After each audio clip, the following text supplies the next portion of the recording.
Assalamualaikum warahmatullahi wabarakatuh. Waalaikumsalam warahmatullahi wabarakatuh. Bismillah, alhamdulillah, assalatu wassalamu ala rasulillah, la hawla wa la quwata illa billah, amma ba'dah. Sahabat Fatayat dimanapun Anda berada, pada sore hari ini kita berjumpa untuk perdana podcast Ramadan Sapa Ning Fatayat NU yang diadakan dan diselenggarakan oleh PC Fatayat NU Kabupaten Blitar. Tentunya pada podcast kali ini menjadi wadah untuk sahabat Fatayat semuanya yang memiliki problematika hal ihwal ibadah ataupun muamalah dalam kehidupan sehari-hari, sehingga podcast pada sore hari ini yang diadakan oleh PC Fatayat NU Kabupaten Blitar bisa menjadi wadah dan sahabat Fatayat itu merasa punya ruang untuk menerima atau memperoleh solusi atas masalah-masalah dalam kehidupan sehari-hari. Dan untuk podcast episode pertama ini kita memiliki narasumber yang sangat luar biasa, yakni Ning Munhidatul Aizza. Selamat sore Ning, semoga sehat selalu. Amin. Iya. Terima kasih. Beliau adalah Nawani sekaligus pengasuh Pondok Pesantren Mambaul Hisan, Sanan Gondang, Gandosari, Kabupaten Blitar. Dan untuk tema pada episode pertama ini adalah fikih puasa nih. Ya. Jadi kita punya grup WA yang isinya itu koordinator bidang dakwah PAC se-Kabupaten Blitar. Nah, di situ teman-teman itu menyodorkan berbagai permasalahan-permasalahan kesehariannya nih, terutama terkait fikih puasa. Dan sangat besar harapan kami penjelasan dari panjenengan nanti bisa sedikit membuka wawasan kita semuanya dan memberikan pencerahan sekaligus memberikan istilahnya, oh ini dia terjawab sudah problematika selama ini gitu Neng. Iya, untuk pertama kali ini karena ini masih perdana nih, mohon untuk dijelaskan konsep dasar puasa Ramadan dulu nih. Ya, sebagai bekal sahabat Fatayat semuanya, sehingga nanti kita semua bisa menjalani ibadah puasa dengan semangat, dengan hal-hal problematika yang sudah terjawab. Jadi kepada Ning Munhidatul Aizza kami persilahkan untuk memberikan materi konsep dasar tentang puasa Ramadan. Monggo. Terima kasih Mbak Irma. Assalamualaikum warahmatullahi wabarakatuh. Waalaikumsalam. Bismillah, alhamdulillah, assalatu wassalamu ala rasulillah, la hawla wa la quwata illa billah. Baik, pada kesempatan kali ini kita akan membahas bersama-sama tentang fikih Ramadan. Mbak Irma, dalam Al-Quran surat Al-Baqarah ayat 183 Allah berfirman, A'udzu billahi minasyaitonir rajim. Bismillahirrahmanirrahim. Ya ayyuhalladzina amanu kutiba alaikumus syiyamu kama kutiba alal ladzina min qablikum la'allakum tattaqun. Wahai orang-orang yang beriman, diwajibkan atas kamu berpuasa sebagaimana diwajibkan atas umat sebelum kamu agar kamu bertakwa. Quran surat Al-Baqarah ayat 183. Baik, dari Quran Al-Baqarah 183 tersebut, Mbak Irma, bisa kita ketahui bahwasanya kewajiban berpuasa itu tidak hanya Allah wajibkan kepada umat Islam saja, namun umat-umat sebelum Islam, jadi nabi-nabi sebelum Nabi Muhammad itu juga telah mendapatkan perintah untuk berpuasa dari Allah Subhanahu wa Ta'ala. Untuk umat Islam, kewajiban berpuasa Ramadan baru diperintahkan oleh Allah, yaitu pada tahun kedua Hijriah. Jadi setelah Nabi hijrah ke Madinah. Kemudian itu menjadi wajib bagi seluruh umat Islam, yang mana hukumnya adalah fardu ain. Menurut ijma atau kesepakatan ulama, syarat wajibnya puasa atau siapa sih yang wajib untuk puasa? Nah, yang pertama adalah beragama Islam. Yang pertama beragama Islam, yang kedua balik, yang ketiga berakal, yang keempat mampu, dan yang kelima adalah tidak ada udzur syar'i. Jadi kalau umat Islam yang masuk dalam kategori 5 tersebut, maka sudah berkewajiban untuk berpuasa Ramadan. Perintah wajibnya puasa Ramadan itu dalam Al-Quran terdapat di dalam surat Al-Baqarah ayat 185. A'udzu billahi minasyaitonir rajim. Bismillahirrahmanirrahim. Syahrul Ramadan alladzi unzila fihi al-Qur'an hudan lin-nasi wa bayyinatin minal huda wal furqan.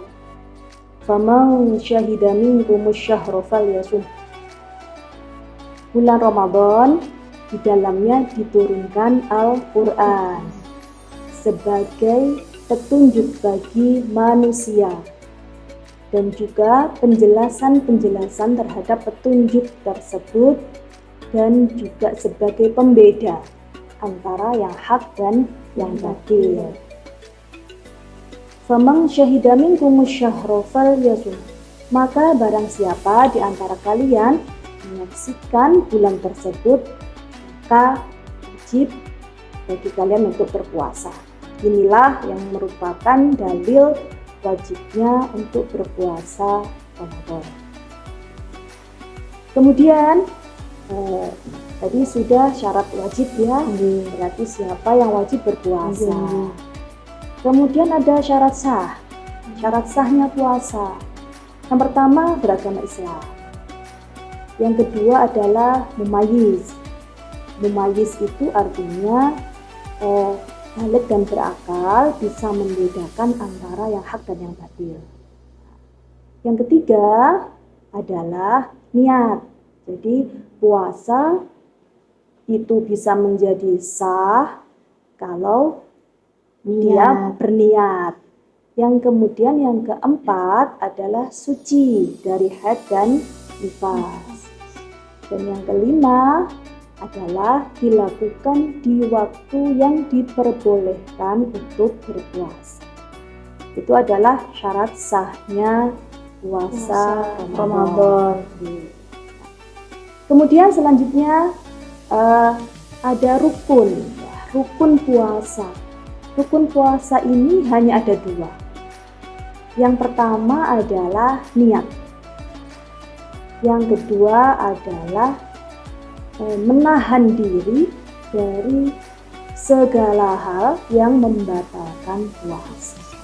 Jadi ada 2 itu, yang pertama niat, yang kedua menahan diri dari semua perkara yang membatalkan puasa. Yang pertama niat. Niat untuk puasa Ramadan, karena puasa Ramadan ini adalah puasa wajib. Puasa kan ada beberapa kelompok ya, ada wajib, kemudian ada sunnah, ada puasa yang makruh, dan juga ada puasa yang haram. Puasa yang wajib itu misalkan seperti puasa Ramadan, puasa qadha Ramadan itu juga wajib. Kemudian yang ketiga ada puasa nazar. Bila seseorang telah bernazar, maka dia wajib untuk mengerjakannya. Yang keempat, misalkan puasa yang wajib adalah puasa kafarah atau puasa denda. Untuk puasa yang wajib ini, karena puasa Ramadan termasuk puasa yang wajib, maka niatnya harus dilakukan pada malam hari. Malam hari itu artinya mulai tenggelamnya matahari sampai sebelum terbit fajar shodiq. Itu adalah waktu di mana bisa digunakan untuk berniat puasa Ramadan. Kemudian rukunnya yang kedua, rukun puasa adalah menahan diri. Karena puasa itu atau saum atau asyam secara bahasa artinya menahan diri. Kalau secara istilah adalah menahan diri dari hal-hal yang membatalkan puasa, mulai dari terbitnya fajar shodiq hingga terbenamnya matahari. Jadi itu tadi ya, rukun puasa ada 2. Kemudian apa saja yang bisa membatalkan puasa? Apa saja yang harus kita tahan diri selama berpuasa? Ada 9 hal, ada 9 perkara yang harus kita bisa menahan diri. Atau kalau kita lakukan, maka puasa kita akan batal. Yang pertama adalah memasukkan sesuatu ke dalam lubang tubuh. Lubang tubuh itu ada 5. Apa saja? Adalah mulut, yang kedua hidung, yang ketiga telinga, yang keempat bubul, dan yang kelima hidung. Nah, itu adalah yang dimaksud dengan lubang tubuh. Misalkan mulut memasukkan makanan atau minuman ke dalam mulut, dimana di sini kemudian ditelan. Jadi maksudnya memasukkan sekaligus ditelan. Itu baru yang membatalkan puasa. Tapi kalau memasukkan saja bagaimana tanpa ditelan? Itu tidak membatalkan puasa. Kalau menelan air liur bagaimana? Itu kan dari dalam tubuh kita ya, Neng. Kalau air liur dari luar, itu asalkan air liur itu belum keluar dari mulut kita, maka tidak membatalkan puasa. Yang kedua, jika air liur itu tidak bercampur dengan barang yang lain. Misalkan air liur yang bercampur dengan es krim, kemudian ditelan. Nah, itu kan udah beda lagi ceritanya ini. Jelas membatalkan. Yang ketiga adalah air liurnya sendiri.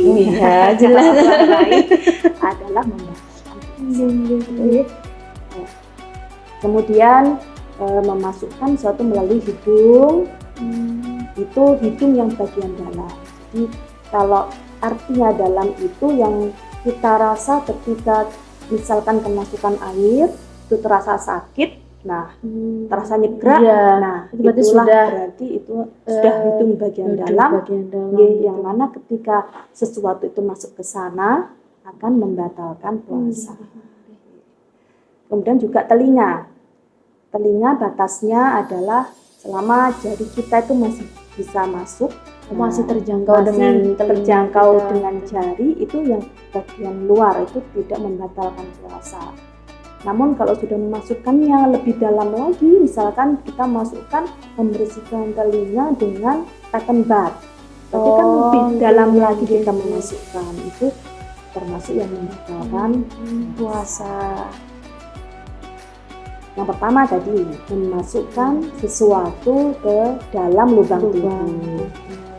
Yang kedua adalah muntah dengan sengaja. Muntah dengan sengaja. Ya dibuat-buat gitu yang dibuat-buat supaya misalkan bisa muntah gitu, apa dengan cara apalah, memasukkan tangan misalnya.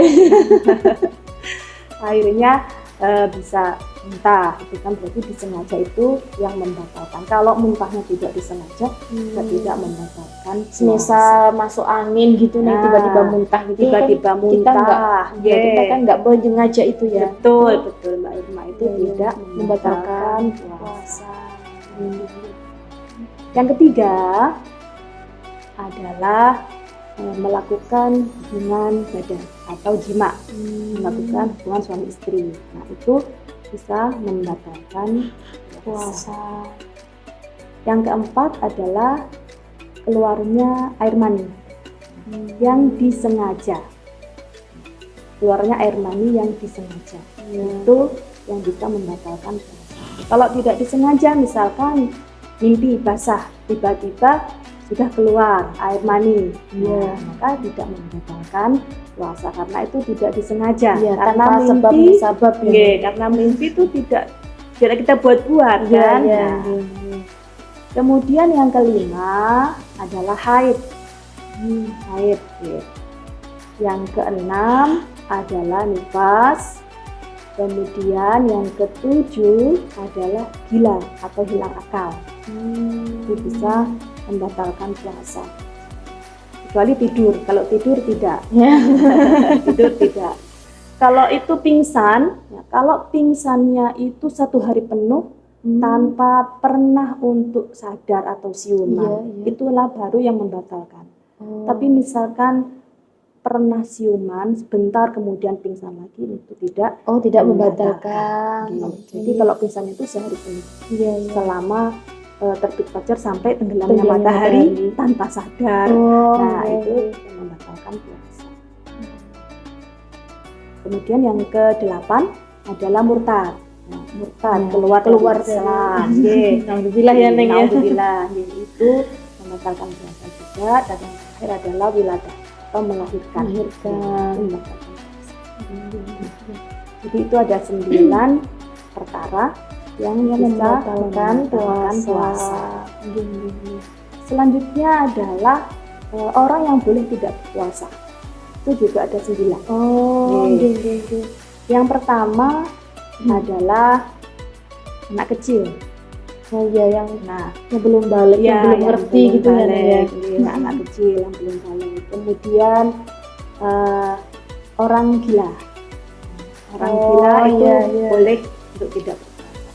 Kemudian orang yang sakit. Orang yang sakit boleh tidak berpuasa. Kemudian yang keempat adalah orang yang sudah lansia renta, jadi tua renta, yang sudah lemah gitu, tidak kuat untuk berpuasa. Kemudian yang kelima, orang yang boleh tidak berpuasa adalah orang yang haid. Wanita wanita yang haid. Selanjutnya, orang yang boleh tidak berpuasa adalah wanita yang hamil dan menyusui. Namun ada konsekuensinya, ada pemilahannya.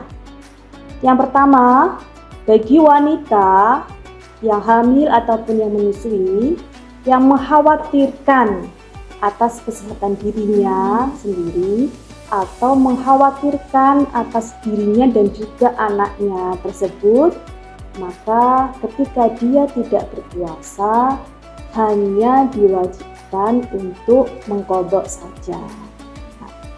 Tetapi kalau wanita tersebut mengkhawatirkan anaknya atau bayi atau janin yang dikandungnya, maka selain ada kewajiban untuk mengqadha puasa, wanita tersebut juga berkewajiban untuk membayar fidyah. Fidyahnya sebesar 6,7 ons dari makanan pokok yang sesuai dengan daerahnya. Dan yang terakhir, orang yang boleh tidak berpuasa adalah musafir. Orang yang sedang bepergian. Orang yang sedang bepergian itu boleh untuk tidak berpuasa, namun wajib untuk menggantinya di luar bulan Ramadan. Dan kemudian sunnah-sunnah yang dilakukan selama berpuasa itu apa saja? Yang pertama adalah sahur. Sahur ini sunnah, walaupun dia merasa kuat tanpa sahur, sok kuat gitu ya biasanya. Tapi kan meninggalkan sunnah. Itu ya nanti sayang gitu kan. Padahal meskipun hanya minum itu juga sudah diniatkan sahur gitu ya. Diniatkan sahur sudah mendapatkan pahala atau kesunahan puasa. Yang kedua adalah menyegerakan berbuka. Kalau sudah terdengar adzan maghrib, maka segera berbuka. Itu termasuk kesunahan ya. Berbuka dengan yang manis seperti kurma. Kemudian disunahkan lagi memperbanyak doa, memperbanyak zikir, memperbanyak membaca Al-Quran, kemudian memperbanyak sedekah. Itu kesunahan-kesunahan yang bisa kita lakukan bisa kita sedang berpuasa. Demikian penjelasan singkat tentang dasar-dasar puasa ya nih. Tadi sudah dijelaskan tentang syarat sah, syarat wajib, rukun, terus orang-orang yang boleh tidak berpuasa, hal-hal yang membatalkan, dan sunnah-sunnah puasa. Terima kasih Neng Iza atas penjelasannya yang sudah cukup gamblang, mulai dari niat, syarat sah, syarat wajib, hal-hal yang membatalkan sampai sunnah-sunnah puasa. Terus kita lanjut ke segmen selanjutnya nih. Ini ada sesi tanya jawab. Pertanyaan ini kita kumpulkan dari pertanyaan sahabat-sahabat PAC se-Kabupaten Blitar yang berkaitan dengan niat puasa nih. Ini ada pertanyaan, niat puasa wajib, niat puasa Ramadan itu wajib dibahirkan atau dilafalkan dengan lisan atau bagaimana nih? Baik, pertanyaan yang pertama, apakah wajib melafadzkan niat untuk puasa wajib seperti puasa Ramadan? Mayoritas ulama,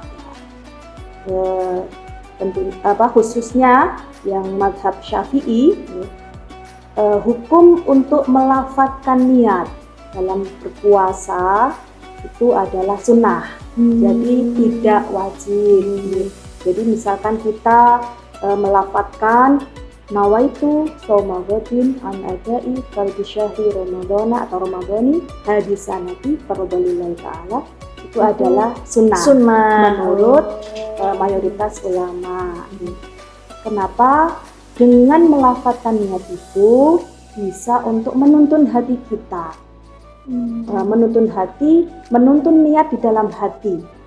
Karena tempatnya niat itu sebenarnya adalah di hati, kemantapan hati, tidak perlu untuk dilafadzkan. Kalau hati kita sudah mantap, tidak ada ragu bahwa besok kita akan berpuasa, tanpa diucapkannya pun itu sudah sah niatnya. Jadi hukum melafadzkan niat menurut mayoritas ulama adalah sunnah, tidak wajib, karena tempatnya niat itu adalah di hati.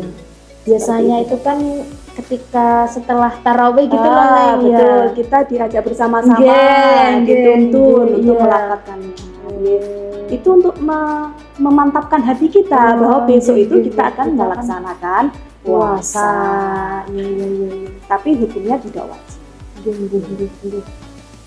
Terus masih berkaitan dengan niat ini, wanita yang baru selesai haid, kemudian suci dari haidnya ini sudah mepet subuh.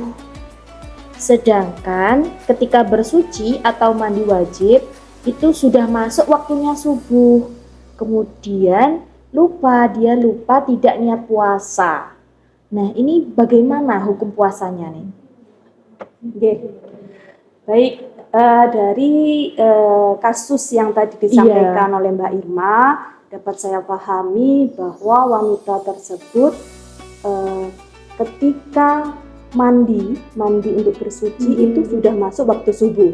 Nah, sementara Mbak Irma di depan sudah dijelaskan bahwasanya syarat sahnya puasa adalah termasuk suci dari haid dan nifas. Berarti sebelum niat itu harus bersuci terlebih dahulu. Karena tadi sudah masuk waktu subuh, dia berarti belum niat, maka puasa di hari itu tidak sah. Jadi harus mengqadha di lain waktu. Waktu. Namun demikian, Mbak Irma disunahkan untuk tetap menahan diri dari makan dan minum sampai maghrib sebagai bentuk penghormatan terhadap bulan Ramadan. Ngoten-ngoten. Tapi beda kasusnya ketika orang berhadas besar karena junub jima atau keluar mani. Nah, ketika orang yang sedang junub, maka boleh niat puasa asalkan sebelum terbitnya fajar shoghi. Kalau dia misalkan baru mandi setelah adzan subuh, itu tidak masalah. Karena asalkan niatnya sebelum fajar shoghi. Jadi dia boleh sahur, boleh juga niat gitu sebelum fajar shoghi. Kemudian mandi untuk gitu orang yang hadas besar karena junub, bukan karena haid dan nifas. Itu boleh. Sementara mandinya dia setelah adzan subuh misalkan tidak masalah, karena syarat sahnya puasa tidak harus suci dari hadas yang junub. Seperti itu. Itu perbedaannya kalau haid dan nifas dan yang junub, misalkan karena jima atau karena keluar mani. Semoga bisa dipahami nggih oleh sahabat Fatayat dimanapun Anda berada. Kemudian pertanyaan selanjutnya nih Neng, jika darah berhenti di siang hari Ramadan, apakah wajib langsung menahan diri sampai maghrib? Tadi sudah disinggung Agak di depan menyinggung, ya. Baik untuk wanita yang suci di siang hari, itu disunahkan saja. Jadi tidak wajib untuk menahan diri, namun sebaiknya dia menahan diri dari makan dan minum sampai maghrib tiba sebagai bentuk penghormatan kepada bulan suci Ramadan. Yang jelas juga tetap harus mengkodok. Ya, betul, harus. Karena puasa hari itu dia tidak sah. Iya. Ya baik. Pertanyaan selanjutnya, bagaimana hukum tentang meminum pil penunda haid agar puasanya itu bisa full 1 bulan? Bagaimana nih hukumnya nih? Meminum pil penunda haid agar puasanya bisa full 1 bulan. Nah, memang haid itu adalah siklus alami ya yang dialami oleh seorang wanita. Dan ini ada beberapa pendapat gitu dari para ulama. Yang pertama, ketika dia minum pil penunda haid, nah itu ada yang memperbolehkan selama tidak mengganggu kesehatannya. Kalau sampai mengganggu kesehatannya, nah itu baru yang dimakruhkan untuk minum pil penunda haid. Pil penunda haid biasanya kan digunakan oleh orang yang berhaji atau umroh. Karena ada beberapa rukun haji dan umroh yang memang mengharuskan suci seperti tawaf. Oleh karena itu diperbolehkan atau hukumnya mubah. Untuk yang berpuasa supaya bisa berpuasa full 1 bulan, itu ada yang mengatakan mubah atau boleh selama tidak mengganggu kesehatannya. Atau bagi orang yang kesulitan untuk mengqadha puasa di luar puasa Ramadan, di luar bulan Ramadan. Misalkan karena kesibukannya yang padat di luar bulan Ramadan sehingga dia nanti kesulitan kalau dia puasa sendirian itu. Betul. Ada itu yang memperbolehkan atau hukumnya mubah. Tapi kalau sampai sekira mengganggu kesehatannya, tentu itu menjadi makruh. Ya, karena termasuk menyakiti diri sendiri. Iya, Tentu ini harus dikonsultasikan sebelum melakukannya, harus dikonsultasikan kepada ahlinya. Oh iya. Ada misalkan dokter, Efeknya ya, gitu apa gitu ya. dokter kandungan atau yang ahli di bidang itu supaya aman terhadap diri kita sendiri. Baik. Kemudian untuk konsumsi obat bagi penderita penyakit kronis seperti diabetes itu kan biasanya harus suntik insulin itu nih. Iya. Terus agar puasanya itu tetap aman itu gimana caranya gitu biar tidak membatalkan puasanya gitu. Oke.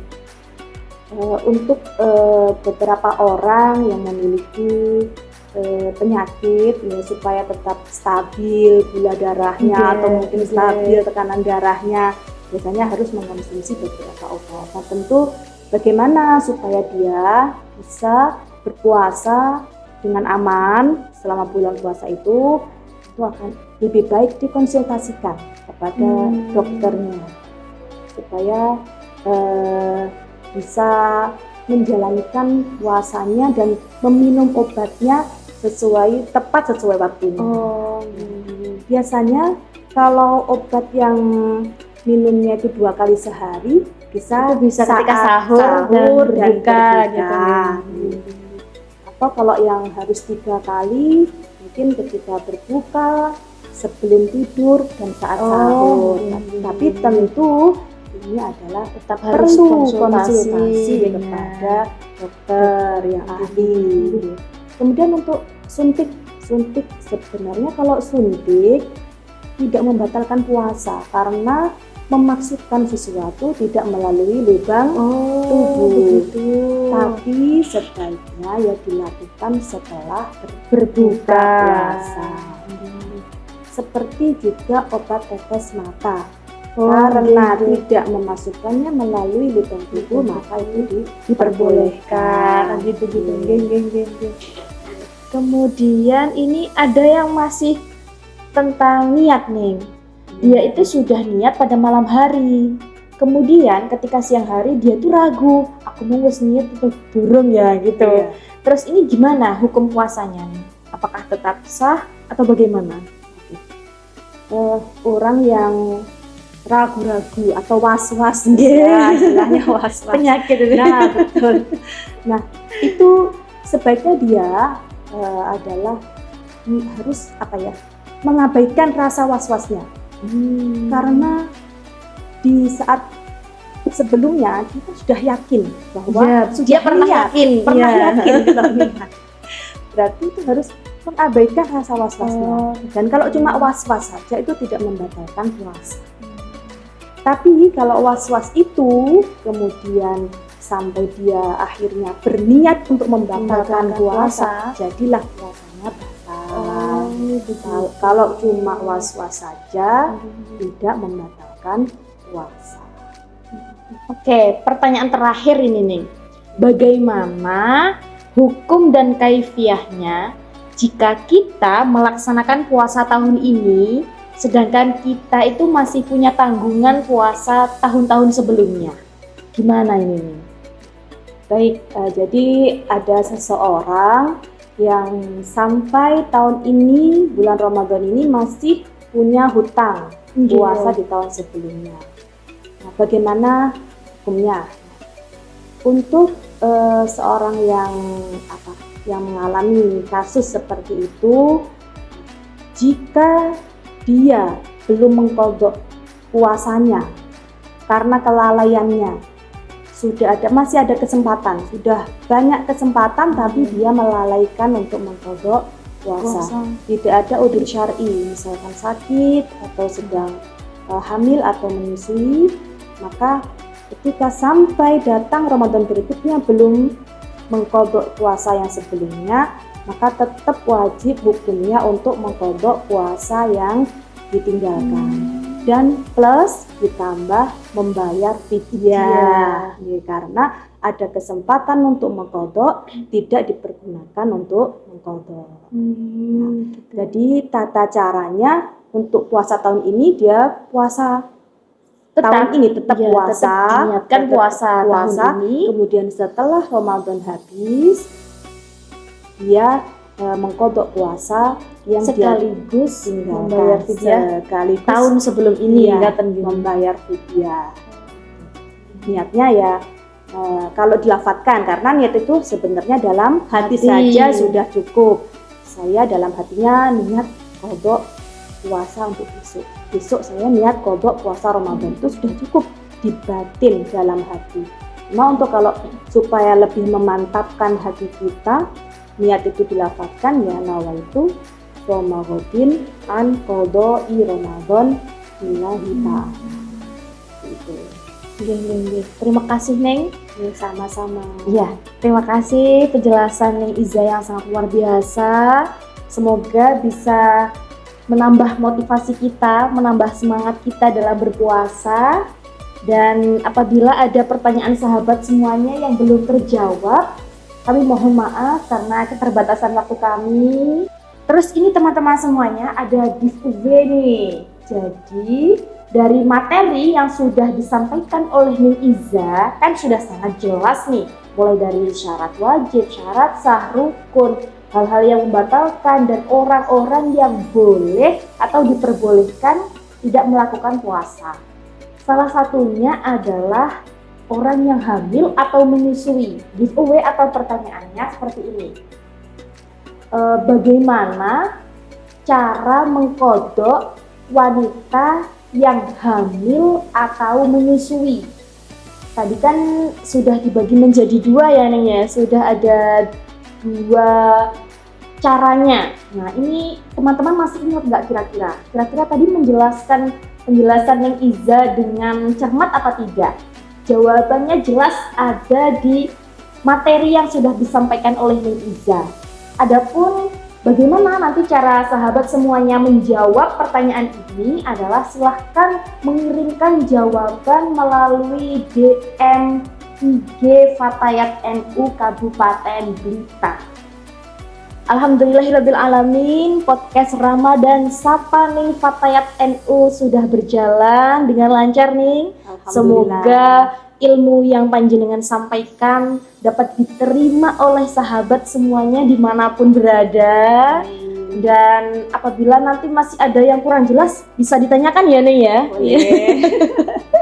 Iya, karena tujuan Sapa Ning Fatayat NU ini adalah memberikan ruang bagi sahabat-sahabat semuanya yang mungkin memiliki problematika dalam hal ihwal ibadah, nanti bisa bertanya kepada kita semuanya dari bidang dakwah dan dari lembaga IHF, dari lembaga Fordaf, nanti juga ikut menjawab pertanyaan dari teman-teman semuanya. Dan semoga podcast Ramadan ini bisa berlanjut sampai podcast setelah Ramadan nih, karena ya bagaimanapun yang namanya problematika itu selalu ada. Iya, terus ada, terus berjalan dan berkembang sesuai dengan perkembangan zaman. Iya, betul sekali nih.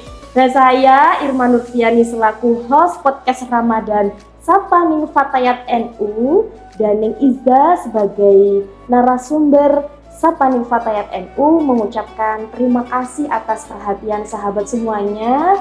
Dan mohon maaf apabila terdapat tutur kata kita yang kurang berkenan atau kesalahan-kesalahan, mohon untuk dimaafkan. Dan sebagai penutup ini ada pantun nih, nanti Neng Iza yang bilang cakep gitu ya nih. Budal sekolah numpak perahu, Cakep.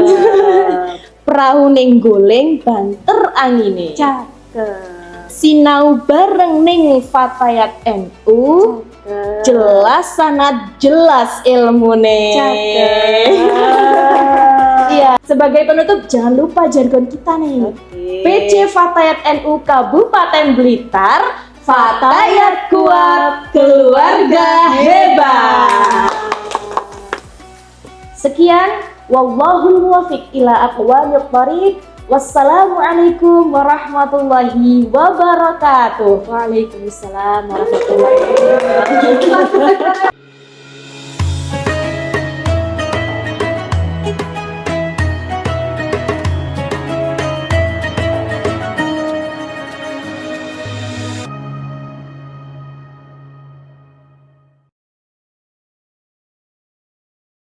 Pergi ke Blitar membeli coklat. Singgah sebentar di sore hari. UMKM harus terus meningkat. Bersama Fatayat, kita kuat mandiri.